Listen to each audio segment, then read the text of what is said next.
I actually moved to South America and I taught in the country of Colombia. Once you moved to Thailand, right? So once you jumped into your very first classroom, can you still remember? ผมสอนภาษาอังกฤษก็ภาษาสเปนด้วย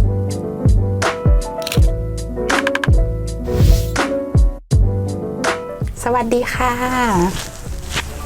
สวัสดีค่ะอาจารย์อลันสวัสดีค่ะอาจารย์ขิมสวัสดีคุณผู้ชมนะคะยินดีต้อนรับคุณผู้ชมเข้าสู่รายการศิลป์สโมสรซึ่งเป็นโครงการบริการวิชาการของสำนักวิชาศิลปศาสตร์ค่ะในวันนี้นะคะเราได้รับเกียรติจากอาจารย์อลันแกเลียนค่ะมาพูดคุยกันในหัวข้อห้องเรียนพหุวัฒนธรรมค่ะเดี๋ยวก่อนอื่นเราให้อาจารย์อลันแนะนำตัวเองก่อนเลยค่ะผมจะพยายามพูดภาษาไทยก่อนผมชื่ออาจารย์อลันแกเลียนผมเป็นอาจารย์ในแม่ฟ้าหลวงเป็น8 ปีครึ่งผมสอนภาษาอังกฤษกับภาษาสเปนด้วยMy name is Alan Gallian.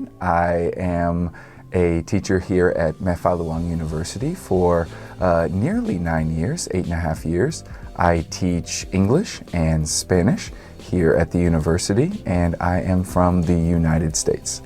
ในรายการของเราในวันนี้นะคะในการดำเนินรายการเราจะใช้ภาษาอังกฤษเป็นหลักนะคะเพื่อให้อาจารย์อลันได้สนทนากับเราได้สะดวกขึ้นโดยที่เราจะมีซับไตเติลให้กับคุณผู้ชมได้อ่านเพื่อติดตามข้อมูลที่น่าสนใจของเราค่ะOkay, so shall we start? Absolutely. Okay, so Ajahn Alan, I heard that you have a lot of experiences teaching in many countries with especially like cultural diversity. Indeed. Could you please explain that or share your experiences with us? Sure. I originally started studying both English and education as a student at the University of Hawaii at Hilo. So I actually started teaching and tutoring while I was a student at the university. And I encountered quite a diverse cohort of students of different ages and also different backgrounds. And I think this is something that kind of maybe sparked an interest in teaching in different cultures and experiencing what it would be like to teach different students and see the type of effectiveness of my teaching abilities among different groups. And after I graduated from UH Hilo, I actually moved to South America and I taught in the country of Colombia, in the city, the capital city of Bogota. And I taught there for about a year. Once again encountering a different type of diversity in a new language speaking environment. And I was teaching little kids there, so it was a bit of also a new challenge. And what level are those little kids in Colombia? They were only 4th graders. So yeah, so like around 10 years old. Right, around 8, 9, 10 years old. So it was that. Let alone they did not speak much English, so that also was a bit of a challenge and one that was quite a good experience for me. And then after teaching in Colombia, I went back to the United States and I did some tutoring for adults in both Spanish and in English.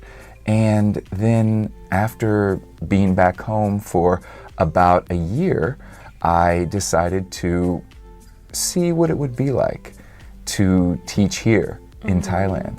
And as they say, the rest is history because I've been here for nearly 9 years teaching at the university and I want to be here for the rest of my career. And once you moved to Thailand, right? So once you jumped into your very first classroom, can you still remember that memory? I certainly can. It was one of these moments where you want everything to go well. You have this image in your mind of a perfect classroom. And sometimes it works out, sometimes it doesn't. In this case, it was quite a culture shock, as they say, because until that moment, I did not really understand or know how different our cultures were.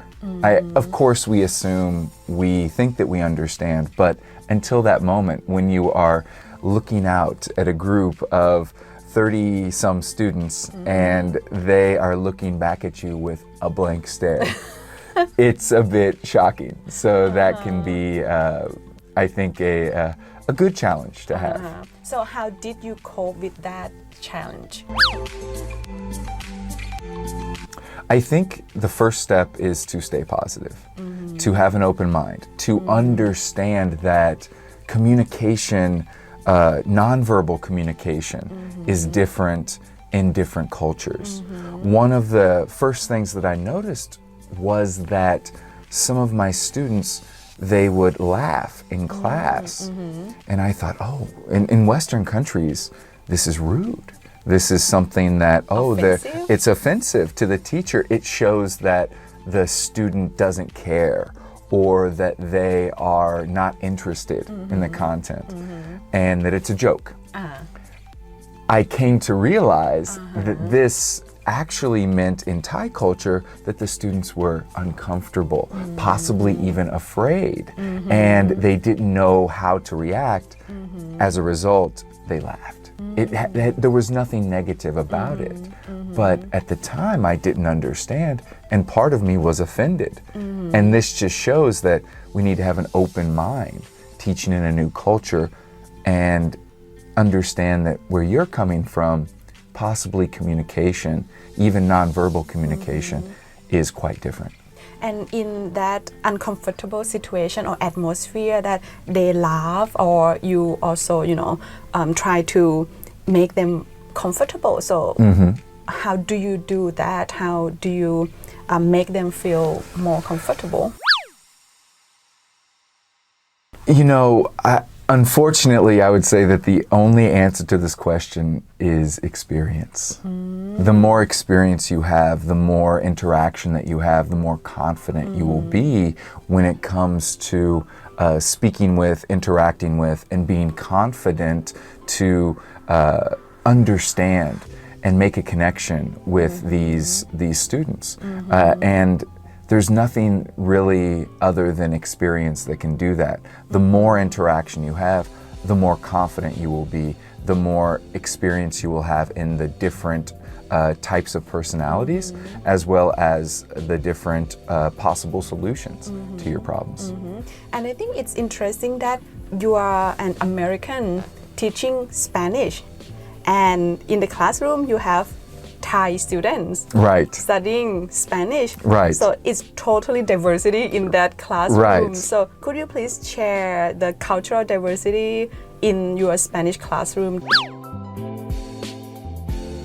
It certainly was one of the most, I would say, valuable or precious moments of my teaching career was to hear my native Thai speaking students speaking words in perfect pronunciation in Spanish, because Spanish is my second language, or I would say, one of my passions of language to learn. As a kid, I wanted to learn Spanish, and it was very valuable to me to make that connection and have my students that have a completely different background than myself have that same kind of motivation and fun speaking a language that I always loved.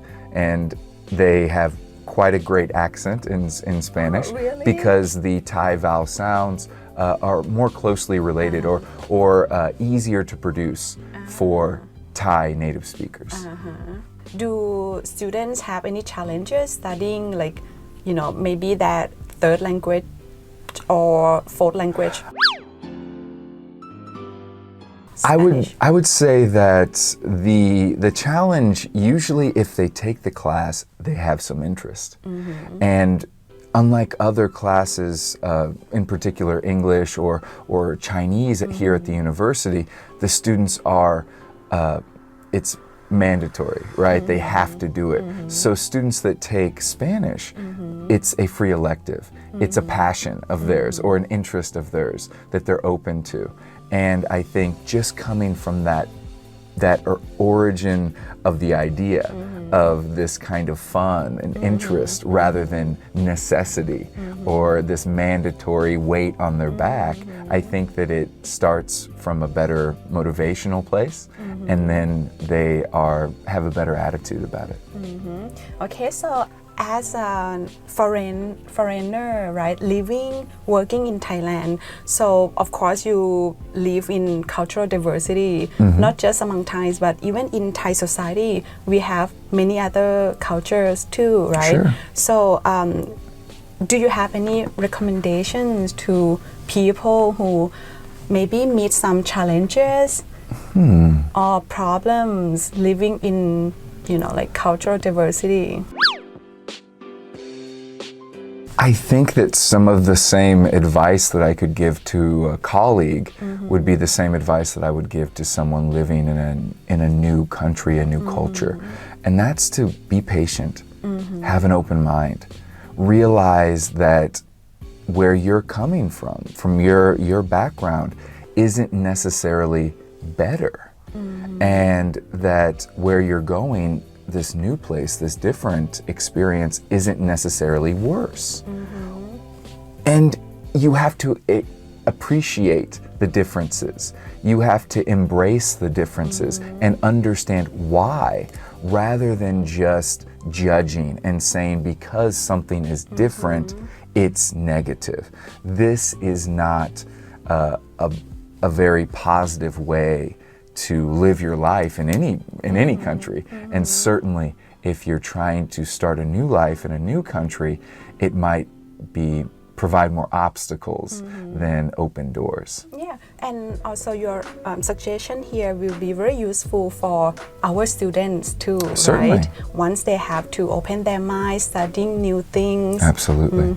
So Ajahn Alan, thank you so much for today. Thank you for your time. Hopefully we have some more interviews. Oh, I would love it. สวัสดีนะคะ สวัสดีครับ วันนี้เวลาของเราหมดลงแล้วนะคะคุณผู้ชมค่ะอาจารย์อลันได้ทิ้งท้ายให้กับเรานะคะเป็นข้อแนะนำสำหรับคนที่จะต้องอยู่ในสังคมพหุวัฒนธรรมไม่ใช่แค่ในห้องเรียนนะคะแต่ในสังคมในภาพรวมอาจารย์บอกว่าอย่างแรกเลยก็คือเราต้องมีความอดทนเพื่อจะเรียนรู้สิ่งใหม่ๆนะคะนอกจากนั้นก็คือเราจะต้องมีใจเปิดกว้างยอมรับความแตกต่างไม่ได้หมายความว่ามันจะต้องไม่ดีเสมอไปนะคะเราควรจะนอกจากเปิดใจกว้างยอมรับความแตกต่างแล้วเราก็ควรจะชื่นชมกับความแตกต่างนั้นด้วยเพื่อที่เราจะได้อยู่กับความแตกต่างในสังคมได้อย่างมีความสุขค่ะวันนี้รายการศิลป์สโมสรหมดเวลาแล้วนะคะเรามาพบกันใหม่ในคราวหน้านะคะรายการศิลป์สโมสรดำเนินการโดยสำนักวิชาศิลปศาสตร์มหาวิทยาลัยแม่ฟ้าหลวงค่ะ